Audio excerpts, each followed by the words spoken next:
Vasily Ivanchuk, chess legend by the name of Chucky, presses the clock with 1 second left on it in today's Tata Steel Chess tournament. This is a classical tournament played with 2 hours for 40 moves, but there's no increment. Only after 40 moves they get an additional 30 minutes. Let's take a look at the tape. D4, sorry. He's got to hit the clock with 1 second. This is ridiculous. Is he going to do it? I don't know. I don't know. Everyone's watching. They can I feel don't think he's going to do it. Come on, Chucky. Because his position now is okay. But he's also not ready. He needs to be wherever. Needs to be hovering. He needs to be there. 1 second. And what does White play? White's got pawn, takes pawn. Okay, he's gone for something. Oh, did he do it? Oh. He did it. He did it. Whoa. Just in time. How to give us all a heart attack. Tell me this 46 seconds is not a peak cinema. Let's count the range of emotions together in this video. He's got to hit the clock with 1 second. This is ridiculous. Is he going to do it? I don't know. Everyone's watching. There was a millisecond here where Vladimir takes a look at the clock, okay, and realize that was his reaction.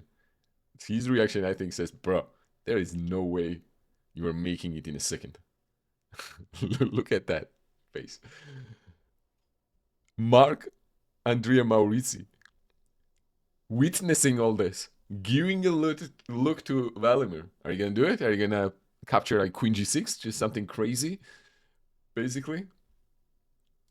Everyone's watching. I don't think he's going to do it. Come on, Chucky.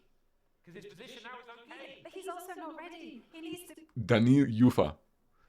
Also, something very dramatic going on here. He needs to be there.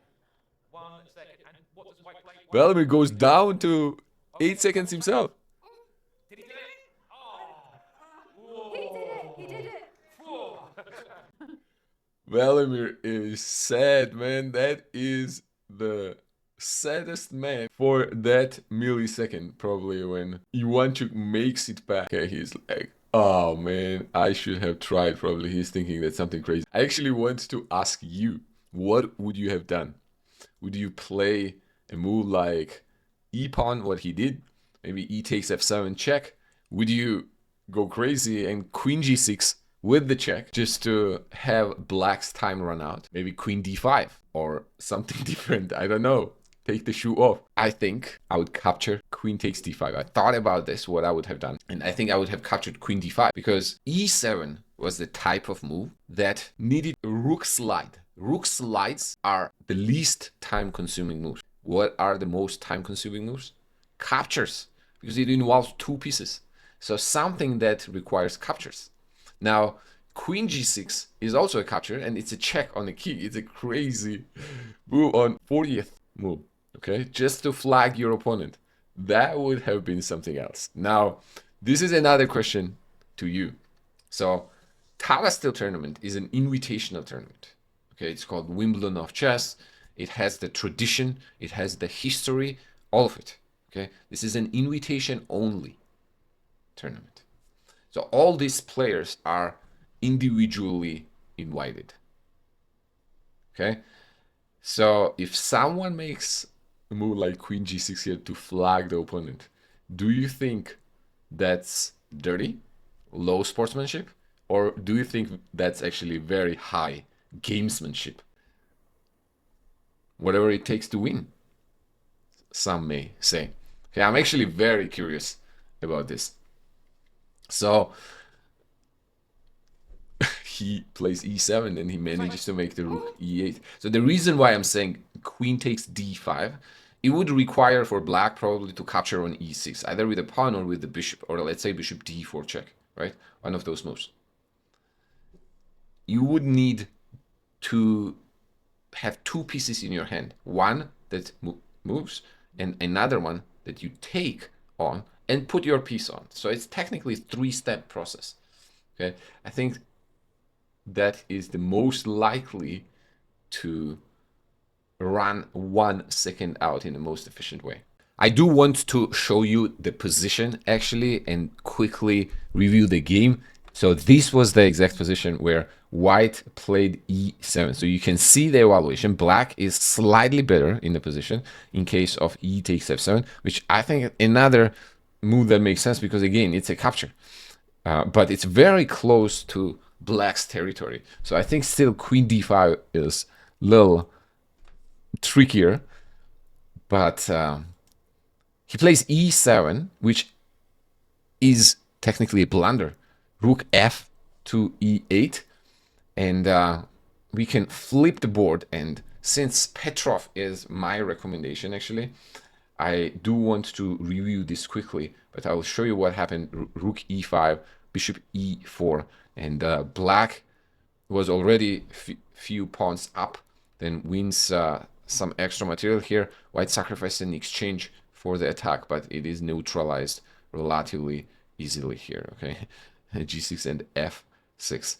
Let me run you through the game real quick. Actually, it started as Petrov. It was a Petrov defense.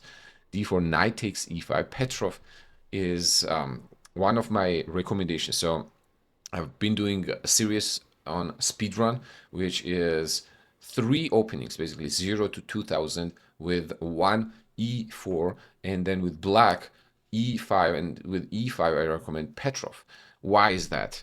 Because I think it eliminates a lot of choices from white. With knight c6, you need to understand Italian, you need to understand Spanish, you need to understand Scotch gambit, or Scotch gambit, knight c3, 4 knights, all kinds of openings. With knight f6, that is basically limited to only a few moves, most likely knight e5, or actually under 2000 level, I think most of your players are going to play knight c3. You will be seeing knight c3 7 out of 10 times.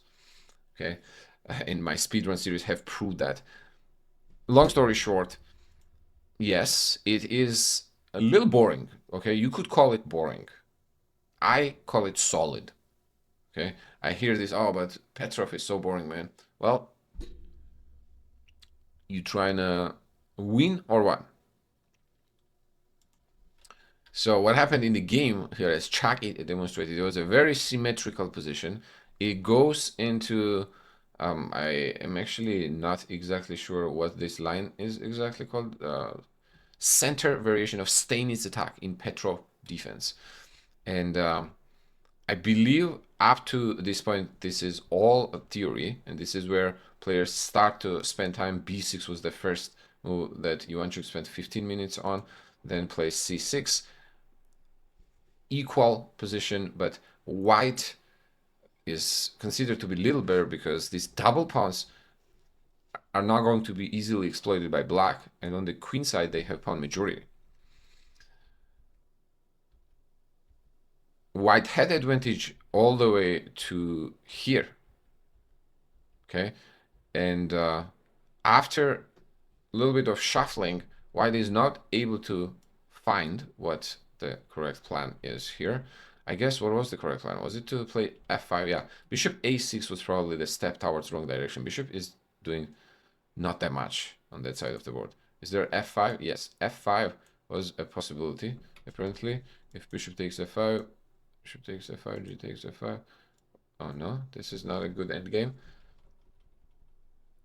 Okay, maybe not immediately then, but bishop f5, then a5. Still, bishop moving away did not make that much sense. And soon now black builds up the solid center, and after c5, king now moves to safety, and black is doing fine. Okay, black is actually slightly better pawn structure. This bishop is left offside, and this is where it all goes down. So the better try apparently here was queen h2, threatening e6 and discovered attack on h8 square. Okay, but bishop f5, what about e6 and f6, queen h6? This somehow leads to a draw, apparently, but Vladimir plays queen g2, bishop f5, e6. At this point, Chuck has 10 seconds. There's no way Iwich doesn't think that, oh man, I need to be a little smart about this. Bishop c5, and that was the position where he goes e7.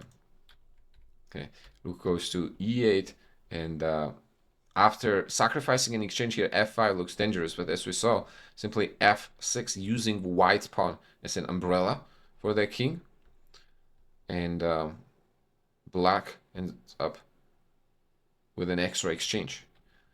Very importantly, this bishop is completely cut off the game, doing nothing, and black is simply going to dominate with the rest of the pieces. Queen, rook, and the pawn versus queen, technically. White runs out of checks. Next, queen f2, queen d2 is going to be a checkmate for the white king. Absolute cinema. I would say I enjoyed this a lot. And one thing I do want to mention here, okay, then in the interview also, and I think a lot of young players will ask what we can really learn from here, or why is this a beautiful moment, okay?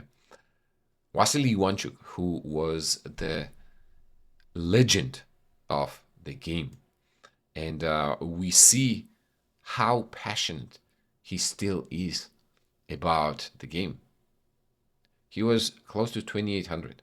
He's probably one of the strongest players that did not become the world champion. Okay, they were very close, but did not become the world champion.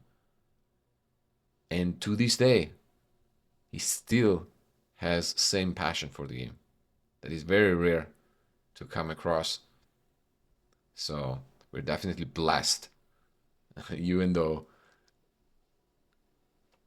it's just lovely. Okay, you cannot, you gotta love this. Okay, you gotta love to see this much emotion, even though some may feel that, oh, that's a lot of emotion, you know. All right, just wanted to share my 2 cents and what I found enjoyable into this, and heart warming, and I hope you did too. Cheers. Let's go, Chucky. Let's show these youngsters how it's done.